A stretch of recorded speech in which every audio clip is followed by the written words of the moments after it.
میرے عزیزوں، روزے رکھنے کے بعد کیا رب تبارک و تعالیٰ کسی کو اس کی طاقت سے زیادہ تکلیف دینا چاہتا؟ عقل ہونے کے باوجود اگر گناہوں سے نہیں بچتا، وہ بندہ فرشتوں سے بھی افضل ہے۔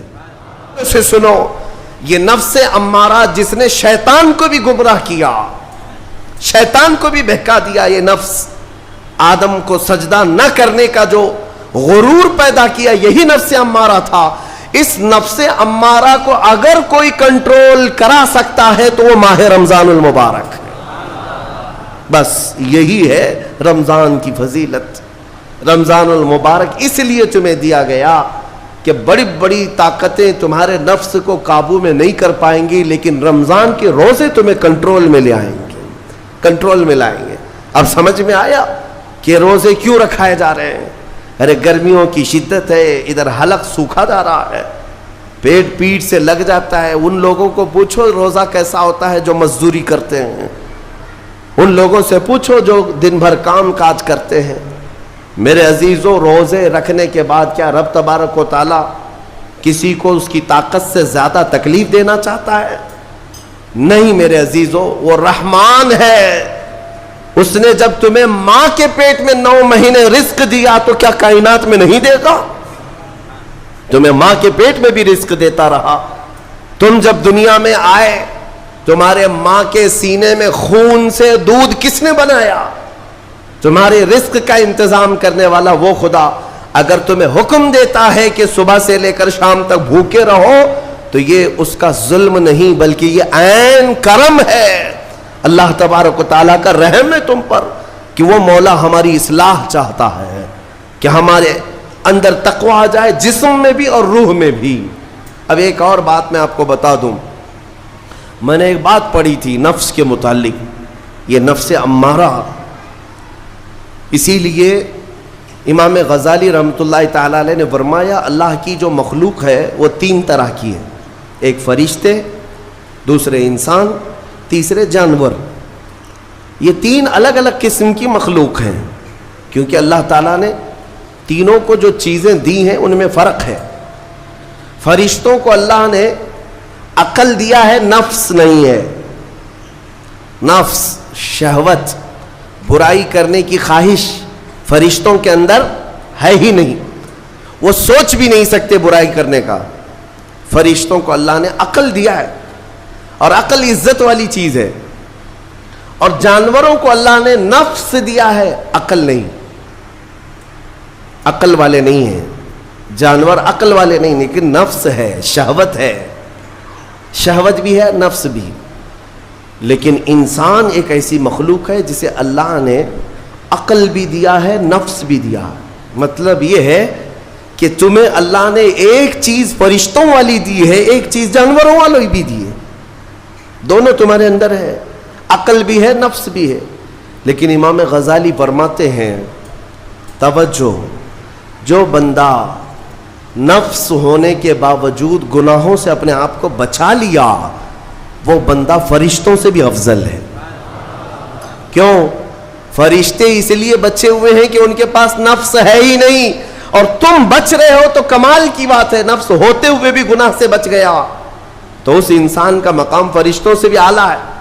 لیکن ساتھ ہی امام غزالی یہ بھی فرماتے ہیں عقل ہونے کے باوجود اگر گناہوں سے نہیں بچتا تو پھر وہ جانوروں سے زیادہ ذلیل ہے، کتے اور خنزیر سے بھی گیا گزرا ہے، کیونکہ جانور تو بیچارہ معذور ہے، اسے عقل نہیں ہے، نفس ہے۔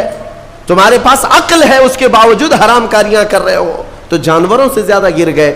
فیصلہ تمہارے ہاتھ میں ہے کہ تم کون سی زندگی گزارنا چاہتے ہو، کون سی، کہ تم نفس کے پجاری بن جاؤ یا عقل کا صحیح استعمال کر کے فرشتوں والی صفات پر عمل کرو۔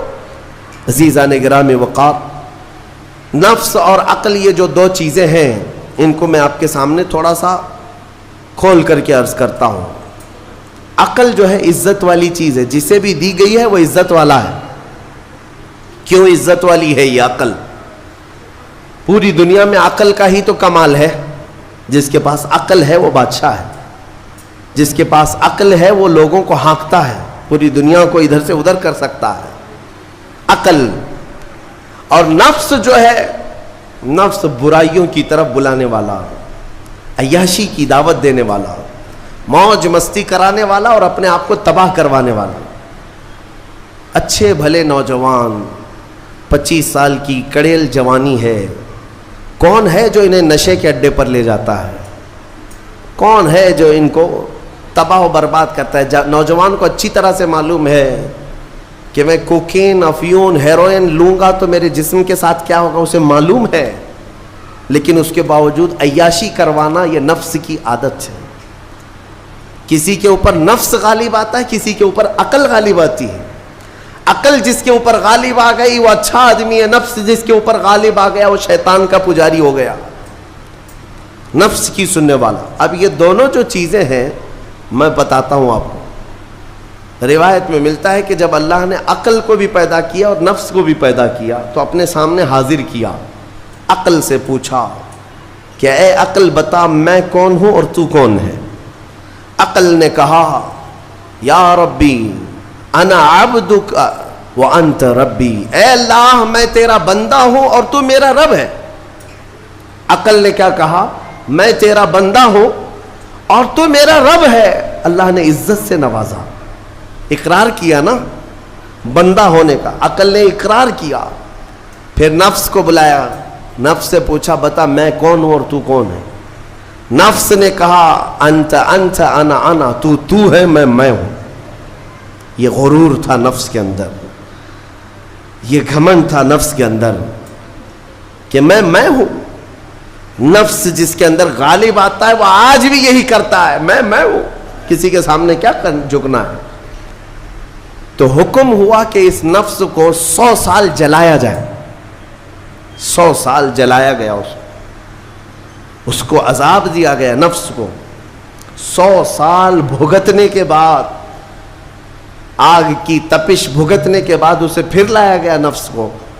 اللہ تعالیٰ نے پوچھا اے نفس بتا میں کون ہوں اور تو کون ہے؟ نفس نے کہا انت انت انا انا, تو ہے میں ہوں. غرور نہیں ٹوٹا, گھمنڈ نہیں ٹوٹا. حکم ہوا اللہ کی طرف سے فرشتوں کو, اس نفس کو اب 100 سال تک بھوکا اور پیاسا رکھا جائے, کوئی چیز نہ دی جائے. اسے سخت سزا دی گئی. بھوک اور پیاس کی نفس کو کوئی چیز نہیں دی گئی. 100 سال کے بعد پھر اس کو حاضر کیا گیا, پوچھا گیا بتا کون ہوں میں؟ نفس نے کہا اے اللہ تو میرا خدا ہے, میں تیرا بندہ ہوں. فرمایا بزرگوں نے کہ نفس کو اگر کوئی جھکا سکتا ہے تو وہ بھوک ہے, اسی لیے مولا نے رمضان کے روزے تم پر فرض فرمایا. نفس کو جھکا سکتے ہو, نفس کو کنٹرول میں لا سکتے ہو تو بھوک کے ذریعے سے. ہاں یہ بھوک اور پیاس یوں ہی نہیں دی گئی ہے. دنیا اگر سمجھتی ہو کہ مسلمانوں کو یہ بھوکا اور پیاسا رکھوایا جا رہا ہے تو انہیں کیا خبر ہے کہ روح کسے کہتے ہیں, نفس کسے کہتے ہیں. جو آلریڈی غلاظت میں پڑے ہوئے انہیں کیا سمجھ ہے. لیکن الحمدللہ ہمارا تصور ہے آخرت کا, ہمارے ہاں تصور ہے جنت کا, ہمارے ہاں تصور ہے جہنم کا, اللہ کی بارگاہ میں حساب کا. اس لیے ضروری یہ بن پڑتا ہے کہ ہم اپنی دنیا میں ہی اصلاح کریں.